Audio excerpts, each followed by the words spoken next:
Welcome to episode 3 of our podcast. Today, we are taking a closer look at the question of, is yoga functional movement?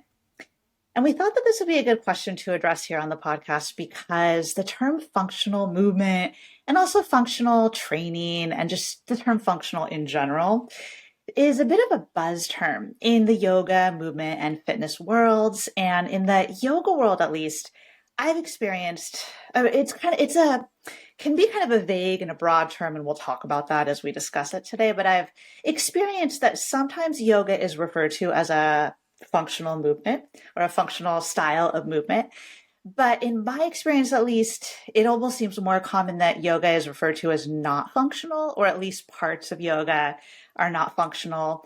And in response to that, sometimes systems or styles of yoga are created that are described as being more functional or somehow improved so that they don't retain those non-functional elements of traditional yoga. So that's kind of how I tend to see functional movement used in the yoga world, but we also know that functional movement is a buzz term in the fitness world as well. And Travis, do you want to speak to that a bit? Yeah, well, so when you first told me that the whole functional thing was a thing in the yoga world, I was like, no way, because we have the same problem in the fitness world, where I don't know, in 2000 and something, a popular strength coach kind of, I don't know if he coined it or if he adopted it, and he said, this is what functional training is. And then it spawned this whole industry of functional training. And when I got into the industry in 2012, I fancied myself a functional trainer, or You did. You that did. was kind of like the paradigm that I operated under, because my mentors were guided by those principles. And so I still favor some of those things, but and we'll talk about we'll give specific examples of what Mm-hmm. exactly that looks like in yoga and in a more strength and conditioning setting. Mm-hmm. But I have, over the 8 years or 9 years since, tried to examine what those beliefs are and whether they're well founded. And then Mm-hmm. there's also this other side of it where, like you said, it's a buzzword, where some people think it means one thing and some people think it Mm-hmm. means another thing. So that makes it even harder to, like, what the heck even is functional training or functional movement? Exactly. It actually kind of reminds me of our first episode of this podcast where we talked about the word stability and how Right. that's like a buzz term and can have varying definitions. It just gets confusing. And I feel like functional movement and functional training is similar. It's just like, is it used so broadly and in so many different contexts to mean so many different things that does it start to become meaningless? I don't know, Yeah, in a sense. I think so. So we thought it would be helpful to at least take a look at what the term functional movement means, or at least in the context of how we're discussing it today, because again, it is kind of a broad term. But so it can mean many different things, but at its essence, or perhaps you could call it like a classic definition of functional movement, I believe that it would be correct to say that functional movement or functional training would be moving in ways that have real world application or real life application, like moving in ways that help you either improve a specific task in your daily life or something that's sport specific if you were an athlete. Would you Hmm. would you agree with that, Travis? Yeah, so that's the one. Probably they don't talk about it from an athletic standpoint in a yoga context, but in a strength and Mm-hmm. conditioning or a personal training or fitness context, it's often applied where, oh, we're doing movements that mimic the sport. Mm-hmm. Mm-hmm. Right. So, I mean, that's actually kind of maybe one distinction that I feel like I noticed with the word functional in the yoga versus the fitness, exercise, strength, and conditioning realms is that my impression is in the yoga world, people use functional meaning more for daily life carryover, but in the fitness world, it might be more commonly used in terms of sport specific tasks and things like that. Sure, but I Is like, there? overarching, I think there are commonalities, and then when you get to Mm-hmm. sport, it's just a different application of the same sorts of movements, Right. That faster makes and higher forces and uh, maybe some specific to particular sports, but we'll get into that. Right. So just to kind of help better conceptualize this, a just kind of a classic example as far as the difference between, say, functional and non-functional movements might be something like there's a strength training exercise called a loaded carry, where you would hold a weight in one or both hands and then you walk around with it. You carry the weights around. And that is an example of an exercise that I think pretty widespread. People would, in a widespread manner, people would call that functional, because you can think of that in a daily life situation, how that may improve your ability to, say, walk around holding heavy grocery bags. Like that seems so direct, like that applies so directly to. That's like the epitome of yes, epitome. functional, because, like, I don't know. I don't think this is just me, but when I go to the supermarket, I try to carry all the bags in one go, right? And so wait, you mean when all the way through your shopping trip? Oh no, so sorry, getting them from the car to the kitchen. Got it. So I'm like loading them up, and so when I'm at the gym, I'm training for that moment when I have all the groceries and I need to carry them all at once. So the carryover is very clear, right? It's the same task. Yeah, it's the same, exactly. So that's like a super, like you said, it's the epitome example of maybe what a functional exercise or a functional movement might look like in that type of setting. And then at the other end of the spectrum, I think a very common, let's say it's a yoga example now, but a very common yoga pose that may be pointed out as and called non-functional is the classic yoga yoga pose, leg behind the head, or Ekapada Shirshasana, where you're sitting on the ground and you take one leg and you put that foot or that ankle behind your head or behind your neck, and then you sit up tall. So leg behind the head is kind of a classically labeled a non-functional movement, because like when in daily life do you ever put your leg behind your head? Like that just doesn't really seem to move. Not when you're taking groceries in the house. Exactly. And not in most of our general daily movements. So only in the circus, right? Yeah, exactly. So maybe it would have some carryover there. But those are some kind of epitome examples to kind of get our minds rolling around the difference between, at least by this definition, and when people use the word functional to mean this, kind of what it might look like, the distinction between functional and non-functional. Mm-hmm. Do you, Travis, have you experienced what I have, which is that there are also other words that are similar to functional movement that people often use to kind of mean the same thing or similar thing? Yeah, so fundamental movement pattern would be like another one. Yeah, that's a good one. Where I'm not sure what the distinction is or if there's any distinction, but when I think of what the fundamental movement patterns are to me, or in a fitness context, they're the same as what comes to mind when I think of functional. So I think of things in a strength training setting, like a squat or bending. We'll call it a hip hinge, pushing and pulling for the upper body, rotating, any sort of locomotion or gait, walking, crawling might fit into that. And then, so those are kind of the meat and potatoes ones, and you'll hear different people call them, or their list might be different, but they're sort of the same. Level changes, would be another way of saying squat. How do you go up and down? Oh, changing, like going down, going up is a level change. Yeah. And then some people say rolling. If you think more of the developmental sequence, that's where the rolling and crawling come in. So it's all a kind of similar paradigm. Yeah, these foundational, you said fundamental movement patterns, that there's this idea that the human body, I don't know, are innate to the human body. I also see language kind of thrown in there around natural movement and unnatural movement, and basically all the movement patterns you just mentioned.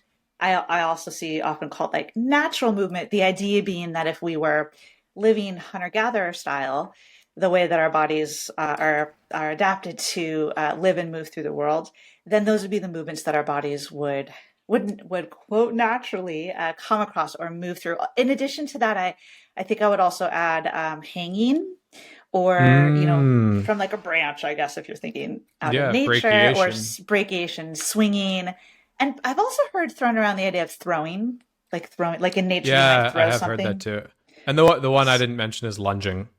Yes, lunging, I Lunging was going to or say a that. split squat, we call it. Yeah, right. Totally. Yeah, so I guess the idea would be you could, I mean, that's kind of a lot of movements, but you could throw all those together and call them functional movements, whether Sure. they're done in a strength training context or whether they're done like in a yoga context. Yeah, I guess so. Yeah. So this is getting a little more broad with the terms that people use for functional movement. And you may or may not have experienced this, Travis, but in my experience in the yoga world, I also feel like the term functional movement is often loosely conflated with this idea of like healthy movement or better movement that's just better for the human body, like in this innate way. Hmm. So I sometimes hear the terms functional and non-functional movements get tangled up with these ideas of better movement, healthier movement, natural movement, just kind of all of that. And then on the flip side, these movements that are said to be not natural, non-functional. Non-functional, yeah. Yeah, yeah. So you could see Yeah. how like maybe functional is the most buzz term, but all these other words are often used to mean similar things. Yeah, and I can appreciate that some movements are more functional than others depending on how you're defining it. If you're defining it the way we defined it. But Hmm. I also think that it's not quite as binary, and there's Right. more, it's more of a spectrum. Totally. I think that's a really good way to describe it. And I know that you've written about that before, and we might get to that in our Hmm. conversation. But I think Yeah. that's a nice way to look at it. Not necessarily so black or white, on or off, even though our human minds often like to look at things and see them that way. Yeah. But we can talk about that in a little bit. Yeah. So in the yoga world, I have found, as far as looking at like yoga specific types of movements and poses and asanas, I found that I use that example of like behind the head as kind of the ultimate quote unquote non-functional movement that is labeled that way. But there are many others in the yoga lexicon that tend to also be called non-functional or non-natural, or just all these, some of these other terms that mean similar things. And some of these are, for example, yoga has this association with being full of like pretzel type poses where you're folding your body into these complicated pretzel-like shapes that involve deep ranges of motion and really kind of leveraging your body into shapes. So just in general, poses that fit that description might be labeled non-functional or less quote healthy for the body. So some example like lotus pose, that's Hmm. seated where you take one ankle up into the opposite hip crease and then you take the other ankle up. That's another kind of classic pose that's not believed to be, I don't, tends to be labeled like non-functional. Also, arm binds, like arm binds where maybe you take your arms behind your back or wrap your arms around your leg and then you catch your hands behind you. I tend to see those labeled non-functional. Another classic one is reverse prayer pose. So if Hmm. we think of prayer with We can do away with with that one. I can't do that one, so you we don't need that one. You think because Travis Pollen can't do reverse prayer, we just don't need to.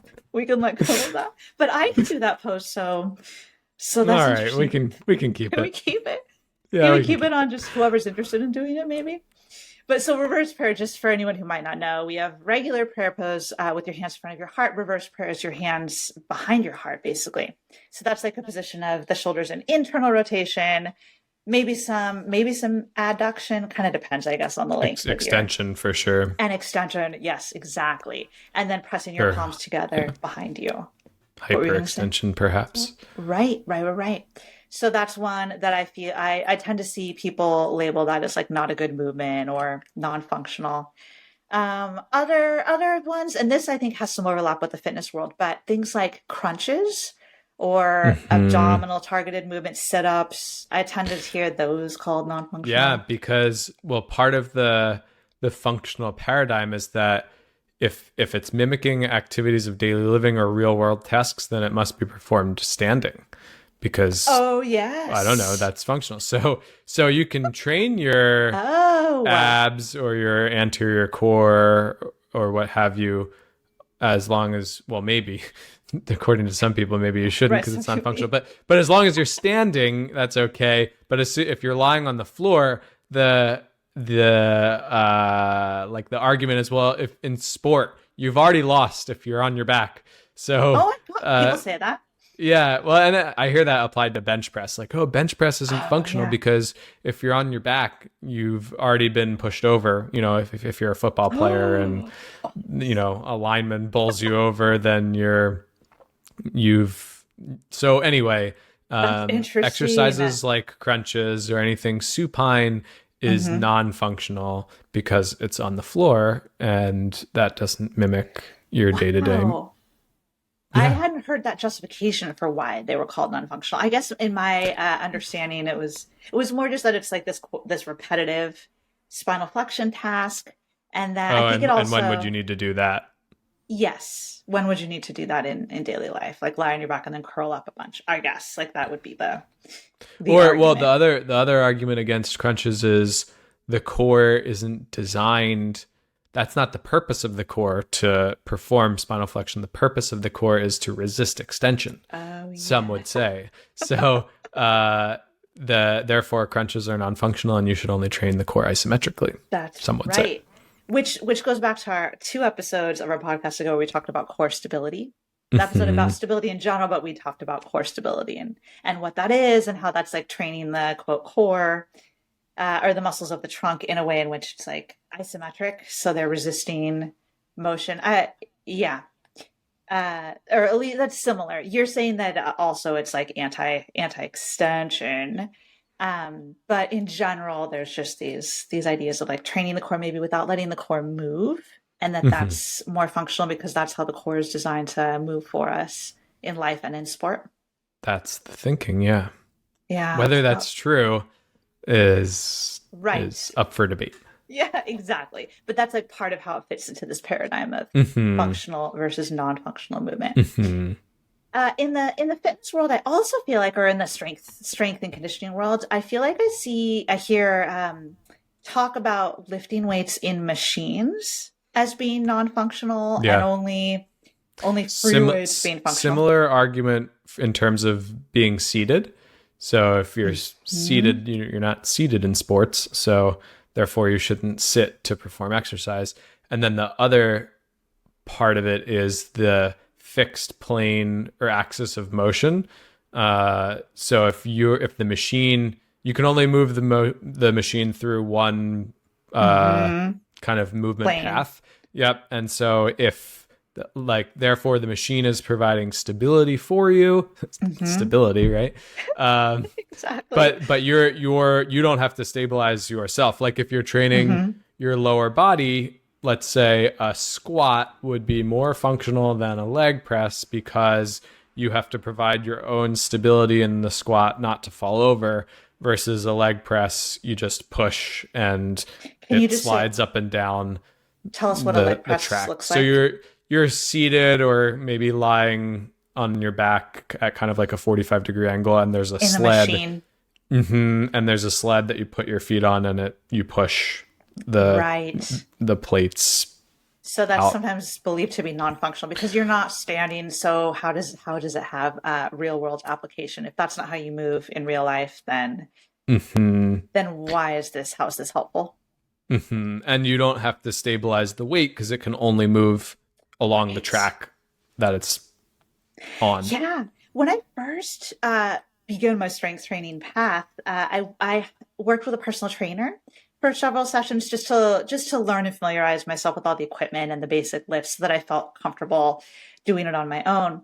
And I remember distinctly that when he was showing me around and teaching me, I think it was the squat, the back squat, he specifically like pointed to the Smith machine, which that's a machine at the gym, which is similar thing where it's just like it moves you through this one path of movement and the machine itself does the stabilizing for you. You don't have to in your own body. And he just said like don't use the Smith machine. You should only do back squats with the barbell or whatever, because I think he was kind of vague, but he was just like, it's bad for you, the Smith It's machine. a unnatural path of Yes, motion because 100%. the track of the Smith machine, some of them are up and down straight, and then some of them are slightly angled. But so the slightly angled one maybe mimics a free bar, like a freestanding barbell better based on how the bar would naturally travel. But it's Naturally. just this idea, right? This idea that it's rigidly constrained, and that's not the way that Yeah. we. But then you also don't. This is a counter argument. Well, back squatting also doesn't really mimic what we do in the real world either, because you don't have this like perfectly uniform weight that's resting at this perfect spot on your shoulders with this perfect alignment of your feet, And the exact same weight on either symmetrical. side. Yeah. But anyway, Right. Yeah. But it's interesting to think about some of these common beliefs and claims that we hear, maybe take a step back and look in a bigger picture. One other non-functional claim that I tend to see coming out of the more fitness world side is isolated exercises versus compound exercises. So the argument is similar to the machine, and a lot of machines are isolation or single joint exercises. Single joint, right. You might be seated, or there's the fixed arc of movement, but also with isolation exercises, you're focusing on one muscle group at a time, which isn't how our bodies coordinate movement in the real world. So right, because why would you want to do that? Yeah, our all the exercises or the movement patterns that we talked about, the squat, the hinge, the push, the pull, those are multi-joint or compound exercises that involve more of our body, as opposed to just isolating movement to one joint. Like a bicep curl? Right. So bicep curls are non-functional because it doesn't look like sport. Although if you take it back and say, well, what are our activities of daily living? To eat, you do need to perform a bicep curl or drink to bring food to. So that's true. What if you arm wrestle? Well, then it's absolutely functional, curl, right? Yeah, but for sure, just to eat actually, means you're flexing. Truly, the internal rotation of the shoulder is the most isolation and specific exercise for arm wrestling. Yeah. Because is internal rotation. So at least I tend to see some like fear mongering around that direction movement in general, but I don't know about training internal rotation like through strength. Maybe that is trained, and I'm just rarely, like because shoulder rotation. Right. No, because people say, well, you're so naturally stronger in the internal rotators that you just need to hammer external rotation and external rotation. Totally. So there's this like preference toward external rotation. That's like the buzz is external rotation for the shoulder. You're already strong in internal rotation, so you need to work on your external rotation. I actually saw a baseball player who had trained so much external rotation that his external rotation was stronger than his internal rotation. Whoa! So that's interesting. Yeah, I think in reality, maybe you do want to train a little bit more external rotation, but that doesn't mean you have to exclude training internal rotation. Right. That totally makes sense. Like why you would want to neglect it completely or something.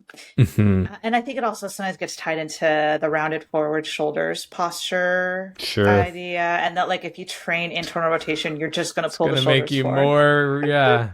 more rounded shouldery. I tend to hear that at least in the yoga world, and therefore it's all about external rotation is like the universal alignment 3 sets principle. Of 10 of face pulls is going to change what how you hold your body for the other 167 or whatever hours. Right, exactly. It's maybe we should do another episode on things like exercise and movement done even in yoga, and how that does or doesn't actually change posture or the way we move. That's kind of a different conversation, but I think it gets tied up sometimes in these ideas of good, bad, natural, unnatural. But anyway, just to tie this back into a yoga context, I mentioned earlier in the intro about, at least in my experience, there is this trend in the yoga world to identify movements in kind of the traditional yoga lexicon that are seen as non-functional and to then create like systems or styles of yoga that are often branded. And the way that they're discussed and kind of advertised and promoted is that they're more functional or they're better for your body or things like that. So in my experience, that's this trend that I see in the yoga world. So we're kind of improving yoga with these like newer, more updated systems that are just better for you and more functional than traditional yoga. And you're taking some of those existing poses away, right? Exactly. Subtracting the non-functional ones and adding You're functional eliminating ones. the non-functional ones. And of course, it really depends case by case on like what exactly is done in these systems, or sometimes it's not just a system, I should say. Sometimes it's more just sometimes someone doesn't align themselves with a specific brand and label themselves like I am this type of yoga teacher, but it's more just in how they describe their yoga classes. They might describe, and I tend to see this quite a bit, like in my yoga classes, I teach functional movement or I teach functional yoga. I see that term thrown out there a lot, which just implies to me at least like this isn't just regular yoga. This is better, more functional, more optimal yoga. And I've made these changes to it that reflect how I think that it's going to benefit your body better. And therefore, like you said, we've eliminated the non-functional aspects, and then we've added in these extra aspects that we believe to be more functional. So yeah, like you were alluding to, movements that sometimes get eliminated from these more functional types of yoga tend to be the ones that maybe look less like real world movements. So, and again, it really does depend on the individual system or person teaching these styles. But I tend to see poses like headstand and shoulder stand. So these inversions, these classic yoga inversions, pretty much eliminated from these handstands too, right? That's not functional. Yes, and exactly. And why are all those types of poses not functional? Well, because you don't have to ever stand on your head or Like hands when are in you the real upside world. down? Yeah, like you walk on your feet, you don't walk upside down or stand upside down. So like why would we do that in yoga if it's not going to benefit something we do in daily life? I also tend to see things like deep ranges of motion are also kind of labeled non-functional and non-helpful for the body. So those tend to be eliminated from some of these other systems. So we don't like pursue deep ranges of motion. Especially passively, right? That's what I was actually just going to say. That's right. Especially passive. So we kind of let go of the pursuit of passive flexibility. And in some cases, I see like passive stretching almost not taught at all, or at least not taught in what are believed to be like deeper, what are seen as deeper ranges of motion. So passive stretching is kind of demonized in my experience in many of these systems, and it's replaced with active stretching or mobility, which is like stretching with control specifically. So the general thinking is that passive flexibility is non-functional, right? Yeah. If all stretching that is done in the yoga class is or the priority is placed on active, then we're kind of saying, well, passive stretching is not functional. Yeah. I think you're totally right about that. Or bad. Yeah. And that it predisposes you to more injury. There's a lot of dialogue out there around that. Well, we have a good blog post about that, right? We do. Let's link to that in the show notes. It's a blog post about end range strength training. And also in one of our upcoming episodes, we're going to be diving more deeply into stretching, passive stretching, static stretching, stretch science. So we'll kind of dive more into this topic then as well. But I think it's good to plant that seed now, just that there are these beliefs around it. So in more functional types of yoga, there is this emphasis on active ranges of motion and really utilizing active mobility. That's believed to be more functional. And no pretzel-like poses. So no lotus, no leg behind the head. No splits, right? No splits. Thank you for bringing that one up. Yeah. So Hanumanasana in the yoga world is forward splits. And I know there's also, I find this one not really taught in yoga, but there's also splits where the legs go out to the side, like lateral or wide splits. Maybe is that pancake? I don't know. That's Upavishta Konasana. It's pancake, I think. But anyway, splits, forward splits, Hanumanasana tends to be, that's kind of like, why would you ever want to do that? When do you do that in daily life? We're not going to do that in functional yoga. Like we might work on hamstrings, but we're not going to do the splits because that's non-functional. Also, deep back bends. That's another category of movement that I tend to see. Because when do you back bend that deeply? Which is kind of goes along with just the deep ranges of motion idea. But in any Hmm. case, those are the types of things I see eliminated in functional styles of yoga. And and then it's a little open to interpretation what is taught kind of instead of those, but just things that I think like a lot of the like you said the fundamental movement patterns, people would probably make a point of integrating those, and also I think just other ways of sequencing and other movements that people bring in a lot of discussion around injury and like injury prevention. Like we're doing this because it's going to prevent injury for you in the longer term and therefore it's functional. That's another thing about the non-functional yogas. It's often described as like non-sustainable or wear and tear on your joints leads you to injury, things like that. Right. Yeah. So that's kind of how I tend to see. I know I'm in the yoga world more than you are, Travis, but if you even what you know Yeah. of the yoga world, have Yeah. you kind Well, of seen we some of we did these? a survey, did a couple of surveys, and we asked people, yoga teachers, what style of yoga they taught, just to get a Oh sense yeah, of yeah, yeah. what sorts of answers. And I certainly saw, oh, I teach functional movement or functional yoga, and it's Hmm. kind of a way to be like, oh, I'm in the know, like Like to I've signal. yeah, I've transcended yoga, and I've reached a new Yes. stratosphere of of It's like sustainable evolved yoga. practice. Yeah, yeah, like I'm really, I understand movement and bad movements, and I don't have those in my classes. So That's yeah, I right. certainly saw lots of examples of that. Okay, so you know what I'm talking about. Yeah, this idea that like Hmm. the style of yoga that one teaches is more sustainable, safer, healthier, maybe more natural and more functional. Hmm. So I feel like we've done a kind of a good thorough job of just presenting what the idea behind functional movement and Can you, so we sort of talked about what gets taken away, but can you give some examples of what gets added or prioritized? We already mentioned more active contractions in terms of the stretching, but what else would a yeah, functional yoga teacher like how would prioritize? it be different? Hmm. Definitely the active contraction thing. Definitely a lot of end range strengthening. I've Hmm. noticed. So a lot of like coming in, like maybe you would come toward the splits, like we just mentioned the splits a moment ago and how that's often not included in classes like these. But maybe you would come toward the splits like a position like half splits, Ardha Hanumanasana, which is basically just kind of like a runner's lunge with your back foot on the ground and then the front leg is straight. So it's a hamstring stretch with the back knee on the ground. And then in classes like to treat that more functionally, they may dig the front heel down into the ground in order to isometrically target the hamstrings in a lengthened position. And we also might lift that front leg off the ground to target the hip flexors on the other side of the joint in a shortened position. So that's like an example of like some end range strength training that I tend to see included in PNF style PNF style. Exactly. static contractions. 100%. Another common thing is isolated joint circles or joint rotations. I see those included in many of these classes that are kind of branded to be better or more functional. Which is comical to me because from a fitness standpoint, that would be a non-functional movement, isolating Because it's movement to isolated. one joint. Yeah, so Isn't that so so funny? in fitness we say, oh, multi-joint compound exercises are better.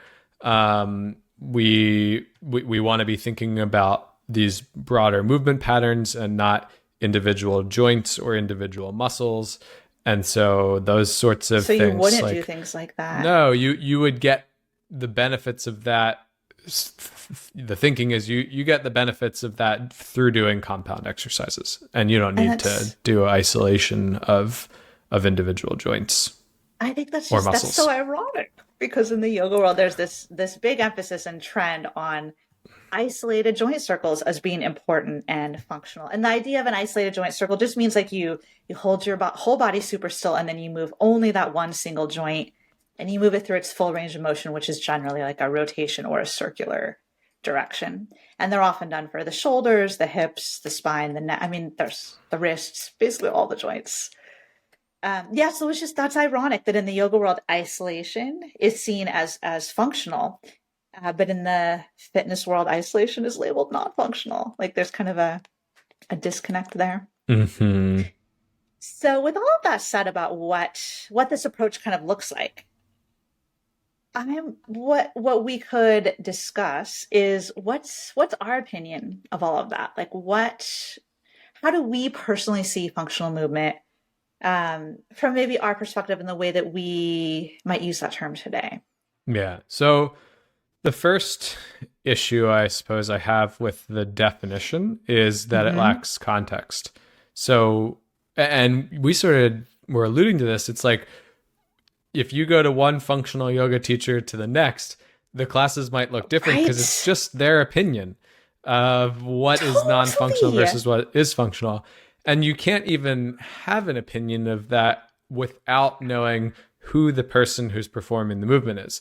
So Mm-hmm. the way that I have the definition for me has evolved is it's not just this movement is functional or that movement is functional.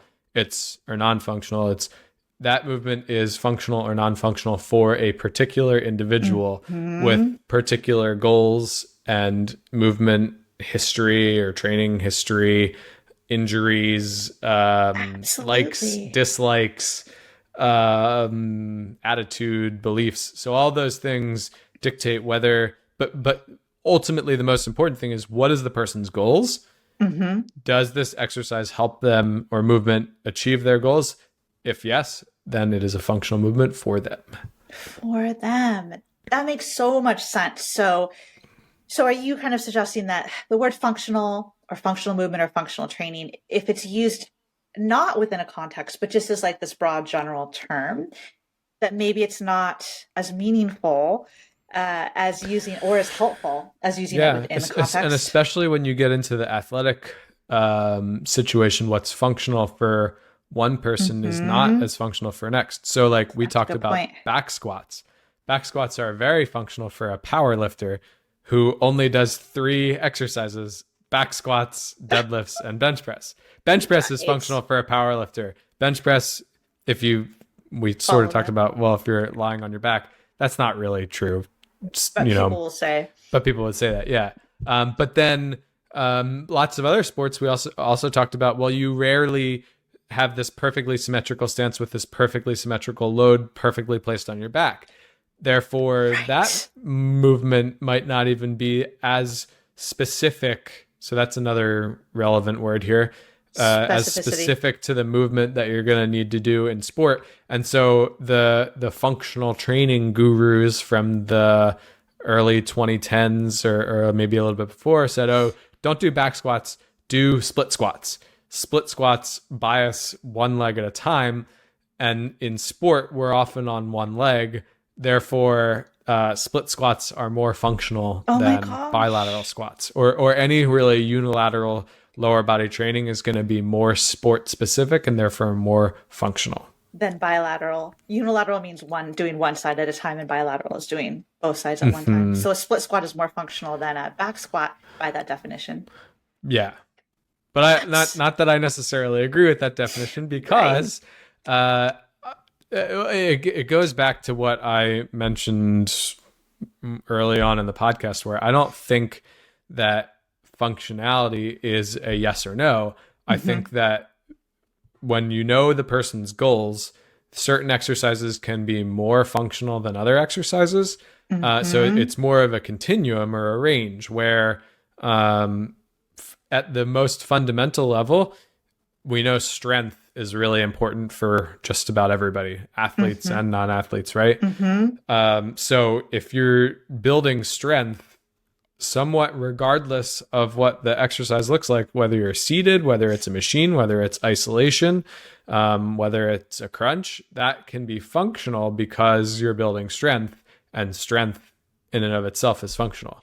Now, you can get more functional than just the qualification of building strength by making the movement look a bit more like what the target activity is.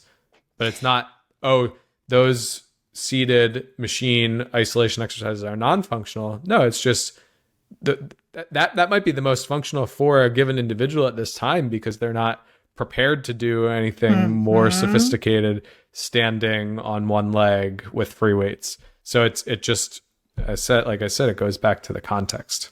That makes so much sense. And you have this excellent social media post, an Instagram post that you created about, I think it's like a year and a half ago.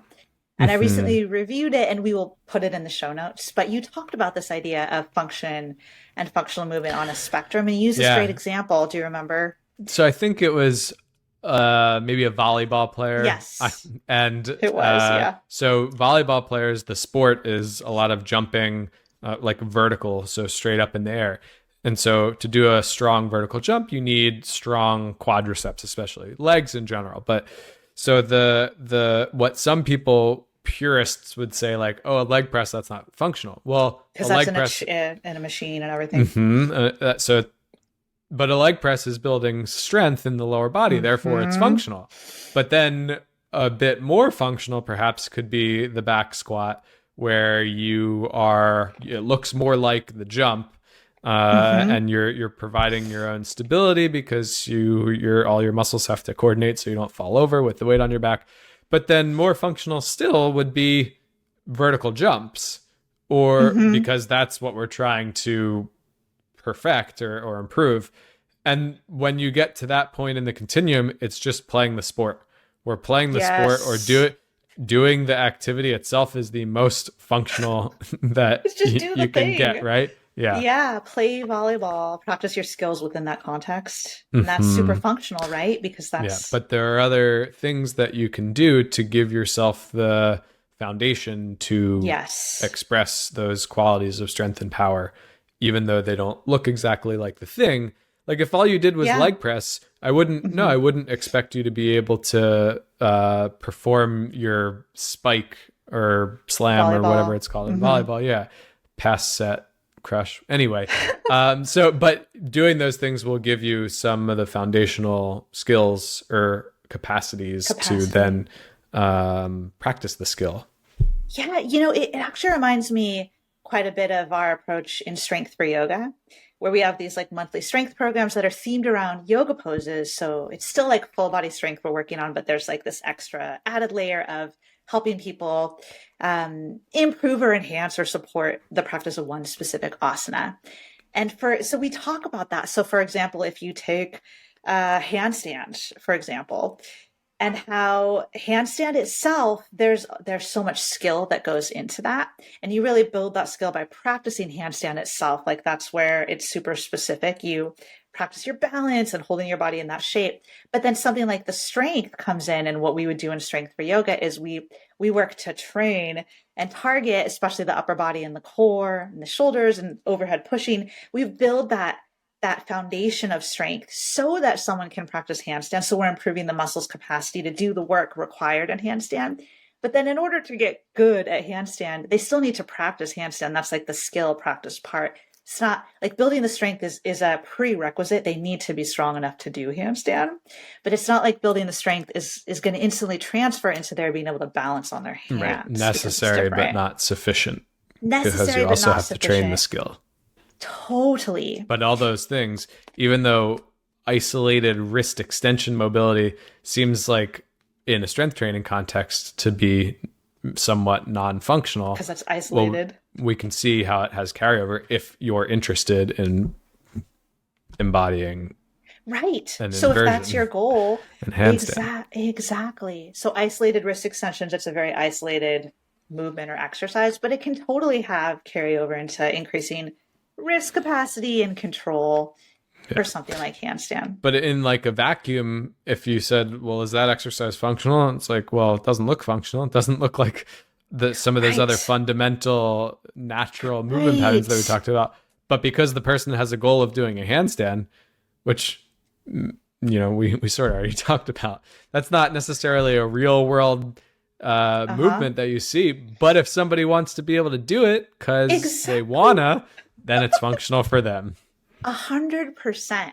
And aside from that, I also feel just in general, working on handstand, it has other, like it may not look like how one might move as a hunter-gatherer in nature. Maybe. I mean, that's just what we imagine hunter-gatherers would or wouldn't look like. But that doesn't mean that working on handstand itself doesn't entail getting stronger in Hmm. our upper body, and that we know that increased strength is functional no matter what. Yeah. And I also, actually wrote an article about that you did? years ago because I was annoyed with people in the fitness world talking about how non-functional handstand was. And I so remember this. I think I read this a while ago. yeah, so Was it's that handstand so walking? I'm yeah, it sorry. was Sorry to interrupt handstand you. walking actually. No, so it was handstand walking. And so my rationale was this exercise is no different than doing an overhead carry where you're walking and Hmm. carrying something overhead, which is, Yeah. according to these gurus, a very functional exercise because it's a loaded carry and loaded carries are good. Very But it, exactly. like, what's the difference whether you're upside down or right side up? You're still training the same muscles, the shoulders and the triceps and the core, Yes. regardless of whether you're upside down or right side up. And that has carryover to everyday life. Like every time I empty the dishwasher, stack the plates, and put the plates up Yeah, up on on the the high rat on shelf. yeah, that's I'm building strength whether I'm doing an overhead walking, like carrying weight over my head, or I'm walking in a handstand. 100. I love how you make that point. It's so true. So just thinking about these things in maybe a broader, bigger picture sense, like it does, it's so easy to get really narrow-minded and have these narrow definitions for the way that we classify and look at movements. Like handstand is non-functional, so there's no purpose in working on it if you're talking about, healthy movement and good movement. But it's so not true when you actually look at it. Hmm. And I think the same could be applied to actually many of the movements and poses in yoga that are often labeled non-functional and pulled out of the practice in the more functional styles.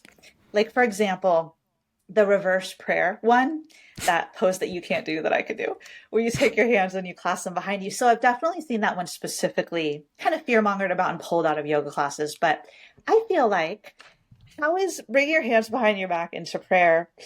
To me, I see that as like, well, if you're wearing a bra and you need to reach back Hmm. there and clasp it or unclasp it, wouldn't couldn't that potentially be helpful? Like building that flexibility to do that. And, what about if you're sitting in the car and you have a child in the car seat behind you and Yeah, you need to reach back there and, give so them true. something or give them their bottle or like there's this that's shoulder extension and maybe you have to rotate inward to get them because they're right behind you. So I just feel like that uh, it's just so easy to look at a shape and just see the picture of the shape. I'm bringing my hands in prayer behind my heart. When would I ever do that in daily life? That's not worth doing in yoga. But we actually could see that's a range of motion in the shoulder joints that actually, by that definition of functional as having carryover to daily life tasks, when you really think about it, it actually can. So that's another example. The splits, Hanumanasana, that one gets pulled out of yoga classes a lot, but I feel it's similar to me in my mind as with handstand. If someone has the goal of wanting to be able to do forward splits, then isn't working on forward splits functional for them? And I could also see that, like, what if you fall? What if you slip on ice and one leg goes one way and Yes. one leg goes the other way? Like, wouldn't it be a little Thanks bit for better saying to that. be able to kind of splay your legs like that than not be able to? Yeah. And even regardless of the whole strength at end range thing, and then I know people can target strength at end range in splits, but even if it's just passive, could there be an argument made for just, well, the more range of motion that you have in that movement, the further you could slip and fall and not get hurt because you just have more range to move through. Yeah. Whether it's passive or active, you just have the range. So that's a really good one. So it's just like it just gets more complex and more nuanced when you think about it, and kind of boiling these things down into these black or white categories of functional and non-functional, or natural, non-natural, healthy, non-healthy. I think just movement is just so much more complex than that. And maybe when we take a step back, we can start to reframe that word functional movement and all those associated words. Yeah. Well, and it's tricky, right? Because it has become so bastardized. Like, we didn't Yes. even mention this in a fitness context. There was this group of people, I guess, who took it to the nth degree and said anything where, like, talking about the stability component, more having to stabilize more is better, like doing a free weight exercise we're doing a machine. So more instability, the more unstable the surface that we can perform an exercise on, the better. Or the more, the more like chaotic unstable surface training. So then it spawned this whole unstable surface training thing, which and it was called functional training. So that's what they called it. Yeah. So I remember I was working at the first gym that I worked at. We had this fitness manager. He was not an exercise person. He was like a business person. They were doing some sort of photo shoot. He was kind of big and muscly. So they were going, and he's like, "Let's go do some functional stuff." So he kneels on a physio ball, which is like a circus trick, and starts doing bicep curls. And I'm like, oh my God.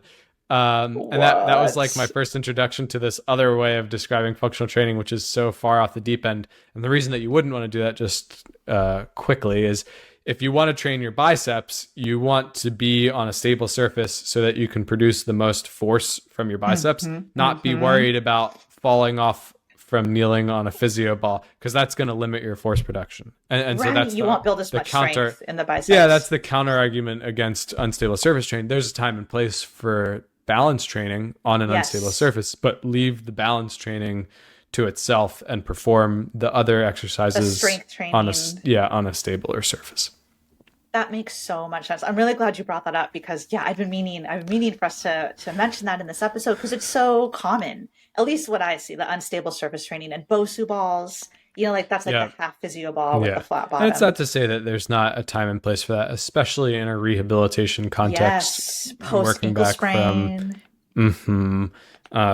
But that's an isolated application, and if you're healthy, you probably don't need to be doing so much of that. Right. And so that's the challenge when we talk about functional training. It's like, well, what do you even mean? And it goes back to like, well, if you're doing normal strength training where you're doing the functional movements, isn't normal strength training functional? Why do we even need this word? Functional training. Yeah, to describe what we're doing, because it makes so much sense. Because as we mentioned, strength training, anytime you strengthen any muscle, to me, that seems like that is functional. If your definition is that it's going to help you, I don't know, move through life better, like improving capacity of your muscles seems like that's got to be functional, right? So isn't all strength training, whatever it looks like, isn't all strength training functional? So therefore, why is there this term functional training as separate from strength training? Yeah. I guess in a bigger picture, or not a bigger picture, but also alongside in the yoga conversation, I don't want to suggest that it is wrong to use the word functional or to call a style of yoga functional, or to say you teach functional movement in yoga, but maybe for us to just think about what we mean by the term and how we're defining it. Because as you talked about so well, functional can become more meaningful when it is used within a context for a specific individual and their goals and their body and their injury history. It's so functional makes sense in those types of contexts, but as just a general overarching word to refer to movement as like inherently functional or better or more healthy, like maybe that's not so accurate and maybe that's not so helpful. Yeah. I agree. You agree? I'm glad we're on the same page about that. So I think this kind of wraps up our conversation, but just in general, the word can be useful when used in its proper context that really makes it meaningful and it comes to life for the individual. Unfortunately, the word's been so kind of bastardized and it's just become so broad and vague. Like, I think anytime we use that term just about in the yoga movement or fitness worlds, it's probably really helpful to qualify what we mean if we're using it. Because if we just say functional, I mean, that's pretty confusing because people might have different interpretations of what that means. So maybe qualify the word if you're going to use it, and just think about, just to get more clear on the terms we use in general. Seems like a solid approach. Nailed it. So I think that wraps up our conversation. Thanks so much for talking with me and sharing all of your wisdom and insight on this excellent and meaty topic. Thank you. Yeah, like I said, when you first told me that functional movement was as much as prevalent in the yoga world as I knew it to be in the strength training world. I was like, wow, what is it? What's the deal? And so, yeah, we're facing a lot of the same issues with that, Right. slight differences Slight here and there, difference, like the but by and isolated thing. large, right. Yeah. But by and large, it's a pervasive issue across movement disciplines. Yeah, absolutely. So I feel really thankful that we're able to come together and just have a nuanced conversation that might inspire people to think in a bigger picture way and in a more contextual way around this term and just in general the terms that we use. So thank you, Travis. Thanks, Jenni.